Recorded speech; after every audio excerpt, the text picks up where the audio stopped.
Yes, you read the title. No, I'm not kidding. I'm going to prove it to you. Today we're talking about the most important website ever created and one of the most ethically ran businesses on the face of the earth, Craigslist. I'm sorry, what? Okay, look, I'm gonna be honest with you. Usually this is part of the video where I have like a cool hook or a cool statistic that pulls you into the story and makes you want to know more, so you sit through my ad and then continue watching the video. I don't have that. It's just gonna be unhinged the entire time. So let's get the ad out of the way. Delete me. What's this? It's the new Mustang Arms Chesty AR-15. It's awesome. Is it named after me? No, but it should be. But what's this? This is the world's largest commercially sold zip tie that I got drunk and bought one night. What? All right, you guys know the deal. Delete Me, online subscription model. You give them money every month. They turn around and make sure that data brokers on the internet aren't selling your personal information. What does this actually do in practice? It gets rid of a bunch of robocalls and spam emails. And on top of that, your personal info isn't just floating around the internet for anybody to be able to buy for a couple of bucks. Okay, I know what you're thinking because I thought the same thing. I don't want to give Delete Me all my personal information either. I'm trying to get my personal information off the internet. Why would I give it to an internet company? You don't really have to give them your personal information. It's honestly kind of creepy. I gave them my name and my email address, and that was it. They came back to me a couple of days later and was like, is this your address or one of your previous addresses? It was. Is this your mom's full name? Uh-huh. Is that your dad's full name? Uh-huh. Are you related to this person? Did you go to this high school? They knew everything about me and knew exactly who I was just by me giving them my name and my email. All I had to do was answer a couple of yes or no questions as to whether or not that was in fact me, which it was, at which point they're like, cool, go ahead, pay for our subscription service. We'll go to all the data brokers where we found this information and force them to delete it. And as long as you keep being a paying member, they will continue to monitor all of these data brokers for your personal information. And if these data brokers do acquire it again, they will force them to delete it again. In my opinion, it's definitely worth it. I've been using them since before they were paying me to talk about them, and I'm going to keep using them after they quit paying me to talk about them. If you want to give it a try, I'll have a link and a discount code down below. Let's get back to the video. Okay, full disclosure, was not planning on making this video. I needed to buy a couch, and I went on Craigslist to do it. Buh! I thought you were a big YouTuber and big YouTubers make a bunch of money. Why can't you just buy a new couch? Buh! Because I wanted to blow this one up with tannerite, and buying a new couch didn't seem financially responsible, okay? Quit interrupting my story. Anyways, I need a couch. I go to Craigslist. Seems like a normal thing to do. I'm scrolling through Craigslist, and then it dawns on me, this website has not changed in my entire life. I've been perusing Craigslist since I was in middle school. Nothing about this website has changed whatsoever. And then the voice in the back of my head is like, how the fuck does Craigslist make money? I mean, think about it. I've never seen a single like targeted ad, like, you know, you get ads on my YouTube videos, you get ads on Facebook, Instagram. They don't have that. There's never been the pop-up being like, hey, give me your email and your personal information and save 10% off your next purchase. They're not selling my personal information. They've never made me pay to use the site. They've never asked me for anything. How are they making money? And at first I start thinking maybe it's like a public service type thing, you know, like Wikipedia, like maybe some people donate just to keep the website up and running, at which point I'm like, maybe I should donate to Craigslist. I've been using it enough. I probably do owe them a little bit of money to keep the site running, you know, pay it forward if you will. So then I Google it. How much money does Craigslist make? They make anywhere between $300 million and $1 billion a year, and they only have 50 employees and an 80% profit margin, okay? That's like $16 million generated per employee of profit. At this point, I'm like, oh, they're fucking up to something sinister. I'm gonna figure out what it is. So I start looking into it, and boy, was I wrong, because it became very apparent to me very quickly that if Craig Newmark, like Craigslist, Craig, and the CEO, Jim Buckmaster, wanted to be evil tech overlord trillionaires, they absolutely could have been. Okay, and this is why it's the most important website in the history of the world, all right? If you're a normal person doing normal people things on the internet, almost every website and every service you use online is a single idea that was ripped off from Craigslist and then over monetized and used to exploit you to make billions of dollars. And if Craigslist wanted to do it first, they absolutely could have. And the only reason they didn't is because they looked around and they're like, I mean, we're making hundreds of millions of dollars and we're not screwing over literally anybody. What if we just keep doing that? And that's what they did. Okay, I'm getting ahead of myself. We're just gonna take it from the top. 1995, Craig Newmark, the guy that founded Craigslist, is living in San Francisco. He's a super nerdy dude, like pocket protector, glasses with the tape, nerdy. He's computer savvy, not that great at making friends. So he made an email list for his like local San Francisco area where he would just blast out an email for all kinds of different social events like art viewings or tech meetups or whatever. Any social event that you wanted to promote, you could send it to Craig and he would blast it out to all of his followers on this email list that would affectionately become known as Craigslist. He said it! He said it! And he pretty much just did this to help him and other people go out and meet and make friends. And he's just like doing this on his own free time. He's still working a full-time job, managing this massive email list, and by 1996, it becomes too much, so he makes Craigslist, as we know it today, the website where he basically allows people to just upload all the details of their current event, and everybody knows they can go to Craigslist.com and they can look up all the different social events themselves. So he's one of the first, if not the first website to allow users to create posts to promote their social events to get people to interact with each other, which arguably makes it the first social media ever. I'm sorry? Yes. And it's the purest form of social media. Here's the plan. You come to my platform, you meet people, you leave my platform, you go meet the people in real life. Okay, then Facebook, Meta, X, Instagram, all these other social medias took that concept of like, oh, people are interacting, people are talking online, but then if they leave the platform, I can't make hundreds of billions of dollars and become an evil tech overlord. How can we make more money off of this? Oh, I know. We'll convince them to never ever leave the platform. We're gonna get them to come on our platform and just spend hours a day staring at a screen, looking at what other people are fucking doing, and have no desire to actually go out and do shit themselves. That way we can sell hyper-targeted ads and make hundreds of billions of dollars. Straight down the middle. No hook, no spin, no fuss. Anything more, and this becomes figure skating. Okay, I wasn't exaggerating when I said it earlier. Every website that you use on the internet is an idea that was ripped off from Craigslist and then used to exploit you to make a ton of money. So 1996, Craigslist is up. It's pretty much being used to promote social events, and then people start uploading other things on there like job openings or resumes, and they're like helping people find employment, and Craig is like, oh, well, that seems like a good thing, but also he's getting so much traffic that he can't afford to keep this website running much longer because he has to operate all these servers because he's getting all these hits on his website. So he has to figure out a way to make at least a little bit of money. So what he does is whenever you want to post a job opening, he's going to charge you anywhere from $5 to $75 to post your job listing on his website. If you're a multi-million-dollar company looking for, a hedge fund investor or a doctor, he's going to charge you $75. If you're a small home-owned business, if you're like the local hardware store, he's going to charge you $5 to help you find a new cashier. It's like the most straightforward, honest way to go about business on the internet imaginable. And then you get companies like Indeed and Glassdoor that took that idea and made it way fucking worse. Craig's plan, give me $5, I'll post your job listing. If people are interested, they'll get a hold of you. You can interview them. If you hire them, great. Companies like Indeed and Glassdoor, okay, we're gonna take Craigslist's idea. We're gonna charge way more than $5 to post a job listing. It's actually gonna be bidding, so whichever job just is willing to pay the most, they're gonna be listed at the top. Or we'll have it so the employer has to pay per click. But we're also just gonna amass and collect millions and millions of resumes and credentials from potential employees, and then we're gonna use that data and sell it to massive employers. That way, if we get data that shows like, I don't know, people with master's degrees are willing to work for a job that only pays $19 an hour, we're gonna be able to turn around and sell that information to these massive employers. That way they know how little they can pay people, and we're actually gonna be able to make a ton of money by selling this information to that employer, and then that massive employer is gonna be able to underpay a ton of people, driving down wages across the entire country. And the best part is like half the job listings don't even actually exist, or they're ghost listings that have already been filled internally, but we're not going to tell anybody that, so they still give us all our personal information, so we can turn around and exploit people that are looking for work by selling their personal data.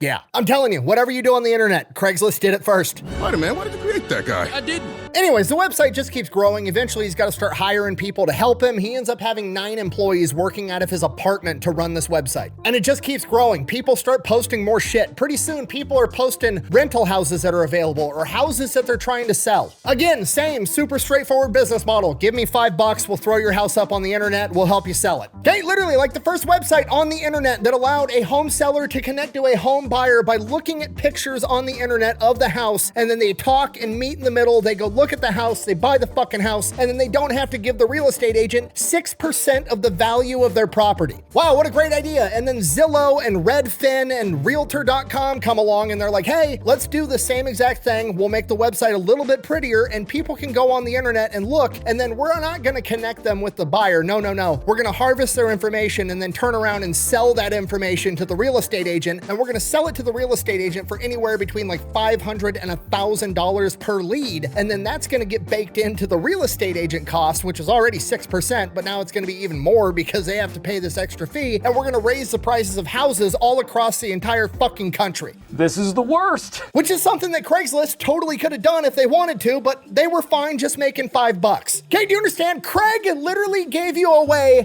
to circumvent having to pay real estate agents 6% of the value of your entire fucking house, and nobody likes using it because the user interface isn't pretty enough. It's insane.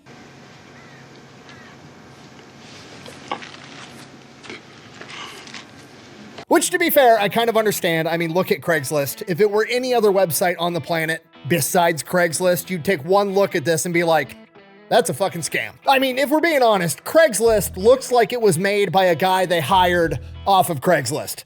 You want to know why? Because that's exactly what happened. 1999, Jim's looking for a new employee, starts pulling up resumes on Craigslist, finds Jim Buckmaster, hires him. Dude's an absolute killer, comes in, starts expanding Craigslist into other big cities all across the United States, starts adding all kinds of categories. He adds all the forums where you can have discussion, expanding their part of their social media. He starts adding all the different for sale sections where you can sell your used cars and everything else. He starts expanding absolutely everything. He even gives it its search engine. Yes, Craigslist had a search engine before Google even fucking existed. He basically came in and created the Craigslist that we have today, quickly became the CEO, and he gave us the glorious for sale section on Craigslist where people can go and sell all their shit or give away their shit for free. And guess what they're gonna charge for it? Absolutely nothing. It's free. They were making enough money off of the real estate listings and the housing listings. I think they charge a certain fee if you're an actual car dealer selling your car, but if you're just a private person trying to sell your car,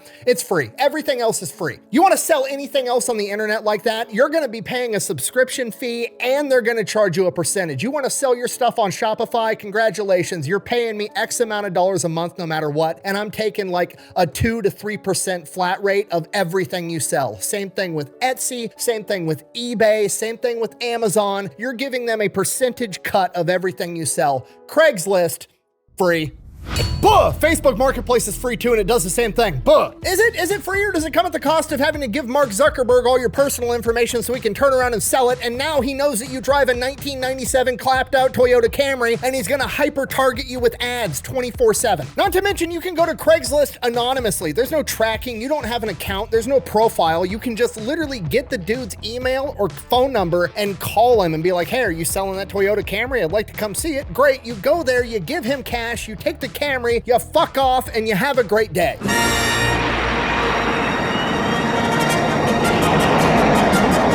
I don't need to know that guy's name. He doesn't need to know my name. I give him money, I buy the car, I leave. That's the end of the story. Or I could do it on Facebook Marketplace, and then he gets curious and he decides to click on my profile. And now he knows what I look like. He knows what my wife and kids look like. He knows my last name. He knows where I work. He knows all kinds of personal information about me. And just, no thank you. It's completely unnecessary. Craig did it first. He did it for free, and he did it better. Speaking of clapped out Toyotas, Jim Bucknell, when he was adding all these extra features and forums and discussion things on Craigslist, decided that he had a good idea. He was going to take the best, funniest posts in Craigslist history from all across the world, and he was going to archive them in the best of Craigslist section, and the funniest fucking ad of all time is in there for a Toyota Corolla.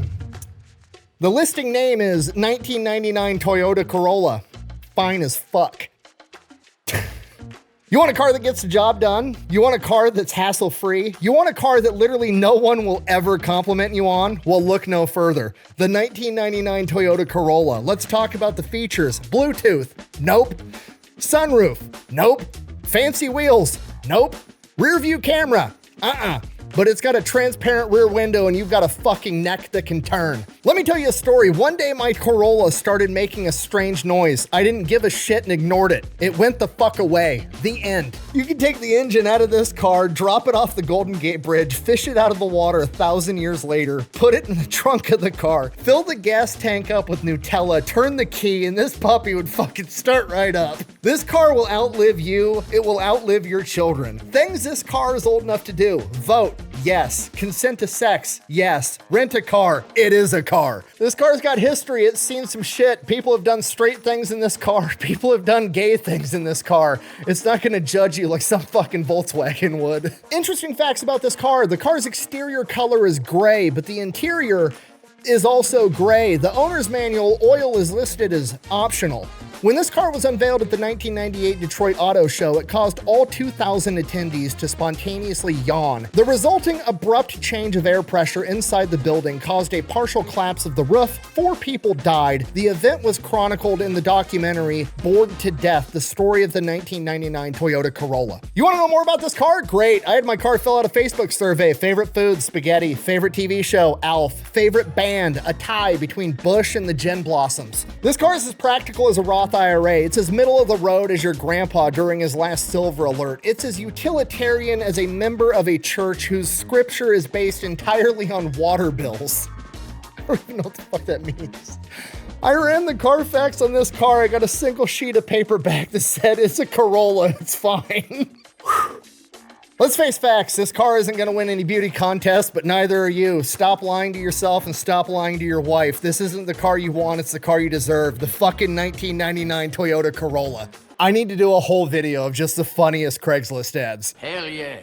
Okay, I'm sorry, I'm getting horribly sidetracked. Anyways, early 2000s, Craigslist is absolutely crushing it. People want them to IPO. They want them in the stock market. People want to invest, but Craig is like, nah, I'm good.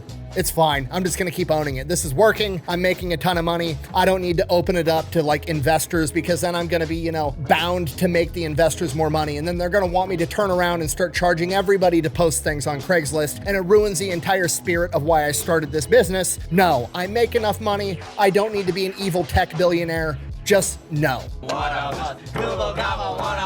He literally gets told by investment bankers and venture capital people that if he would just IPO and allow outside investors to come in, he could make $11 billion. And he's like, don't care. In his own words, and I quote, "It didn't bother me because my moral compass was set in Sunday school." Damn. At which point, all of the venture capitalists and all of these people came out of the woodwork and they're like, wow, Craig is a great guy. We're going to leave him alone forever. No, I'm just kidding. eBay tries to buy him out. He says no. And then eBay brute forces their way in. One of the first employees for Craigslist got paid in equity and he owned like 25% of the company. And he was disgruntled because he obviously wanted to sell out and make billions of dollars and Craig wasn't going to let him. So he turned around and sold his 25% share in Craigslist to eBay for $32 million. To be fair, there is several different accounts. That's one account. The other account is that both Jim and Craig and this disgruntled employee all banded together and sold eBay 28.4% of the company for $32 million. And that the reason that Craig allowed it was basically to offload this disgruntled guy that was already upset. And he saw there may be some strategic value with eBay. And allegedly eBay had made a bunch of promises that they weren't going to try to change Craigslist. Regardless of which one of those two scenarios it was, eBay comes in. They're now a board member sitting on the board because they have this huge share of Craigslist. And they immediately start trying to change Craigslist so they can make a ton of more money. And Craig, not having that shit. Absolutely not. You gonna get away with it? Not up in here! Not up in here! So because eBay couldn't make Craig utilize Craigslist to make more money and exploit people, they turned around and because they were sitting on the board, they had access to all this private personal data because Craigslist to this day is still a private company. We don't actually know how much money they make. These are all like projections and hearsay. So they're super private about all their information and their internal workings. So they gather up all this information and then turn around and start a website called Kijiji, which is a knockoff of Craigslist that now dominates Canada. Obviously, Craig's pretty pissed off about this and he needs to get them off the board so they don't have access to this information. So he ends up diluting their shares below 25%. That way they no longer have their board seat and they can't have this information anymore. Problem solved. eBay turns around and sues him because of it. He turns around and sues eBay for giving away his personal information and creating competitors. And it turns into this enormous legal battle that ultimately resolves with Craig buying back all the equity from eBay. And that's it. The rest is history. Craigslist to this day is still the exact same thing that it was back in the early 2000s. It's identical. Craigslist still looks like it was designed by a guy they hired off of Craigslist because it was. There's no algorithms that select the best post and rank them higher. There's no way to pay money to get your post ranked higher. It's just, we're gonna post it chronologically, and however you posted it, that's the order it's going up on the website. We haven't hired psychologists and business majors to figure out and construct a way to keep you on the platform as long as possible, to try to force you to digest as many ads as possible for us to make more money. No, you go to Craigslist, you get the information you want, you leave Craigslist, you go meet a stranger, you buy a couch for $40, and you blow it the fuck up with Tannerite because this is America. Craigslist is literally the predecessor for social media, finding houses online, buying used cars online, online forums, literally everything you use the internet for. Craigslist came up with and pioneered that shit and offers almost all of it to you to this day for free. Sounds good to me. Craig could have literally been an evil tech trillionaire. He could have been the guy running Zillow, Realtor.com, Redfin. He could have ran Indeed, Glassdoor, Facebook, Instagram, X. All that money all these companies have made, that could have been him, but he would have had to fuck you over to do it, and he wasn't willing to do it, and he just decided, you know what? Hundreds of millions of dollars is enough. I'm gonna be a good person. And that is why Craigslist is the best and arguably the most important website of all time. Thank you for watching. Best way to support the channel is go buy some merch, maybe drink some Echelon. All that's available over at thefatelectrician.com. Quack bang, out. I don't know how much Tannerite it takes to blow up a couch, but I know how much I'm gonna use.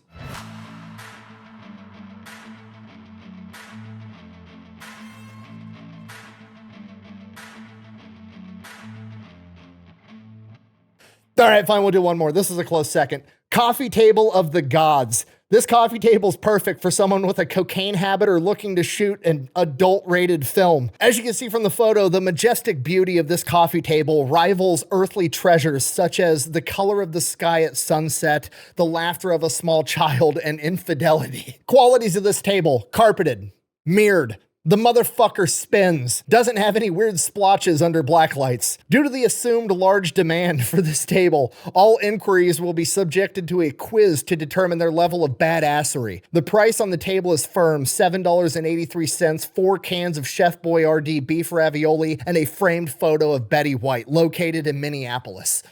It's amazing how much fun you can have if you've got the balls.